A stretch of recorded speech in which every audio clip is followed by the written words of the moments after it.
જય શ્રી રામ મિત્રો, કેમ છો બધા? મજામાં? તો ફાઇનલી દોસ્તો તમે અત્યારે બધા મજામાં થઈ છો ને? ફાઇનલી દોસ્તો અત્યારે આપણે આવ્યા છીએ વાડીએ, અને સરસ મજાની વાડી છે. હું જોવો કપા છે ભાઈ, કપાનું વાવેતર કર્યું છે આપણે ભાઈબંધે.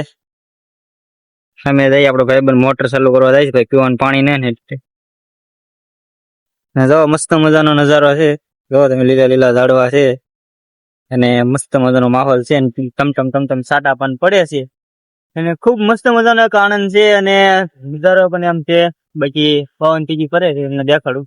જો પવન ચીકી ફરે છે ને આપણે અહીંયા જે નાનો અમથો બ્લોગ બનાવી છીએ, તો આ યુટ્યુબ માં આપણે આ બ્લોગ ચડાવવાના છીએ. તો ભાઈ જઈને સપોર્ટ કરજો મારા ભાઈ ને થોડોક. ને મસ્ત મજાનો આજનો માહોલ છે. આજે છે 24 તારીખ, ખુબ મસ્ત મજાનો. આજની પાછી એક મોટી અગાસી પણ છે.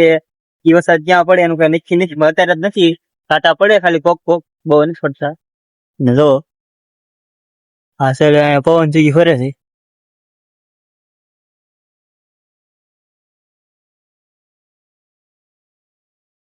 આજે આપણે બનાવી છીએ નાનો આમ તો બ્લોક. વાડીનો લીલકારો કામ બાકી ભાઈ કઈ ઘટે હે? વાદળા વાદળા મસ્ત મજાના ઘેરાણ આમ. હા છે આપણે કપા, ભાઈબંધ નો કપા છે ભાઈ. કપા કેવો છે કોમેન્ટમાં કરી દીજો, ને તમારે આવો કપા હોય તો પણ કોમેન્ટમાં જણાવી દેજો. મસ્ત મજાનો નજારો છે, અને વાદળા વાદળા મસ્ત મજાના આખા ઘેરાણા છે. આજનો માહોલ જ કાંઈક અલગ છે. 2-3 દિવસ આજ વરસાદ ભાઈ રહ્યો છે, બાકી વરસાદ ચાલુ જ હતો. ખુબ મજાનો મસ્ત મજાનો માહોલ આજનો માહોલ છે ભાઈ. તો મળી ગયો પાછા આપણે એક બીજા બ્લોકમાં. જય હિન્દ, જય ભારત, જય ગૃહ ગુજરાત.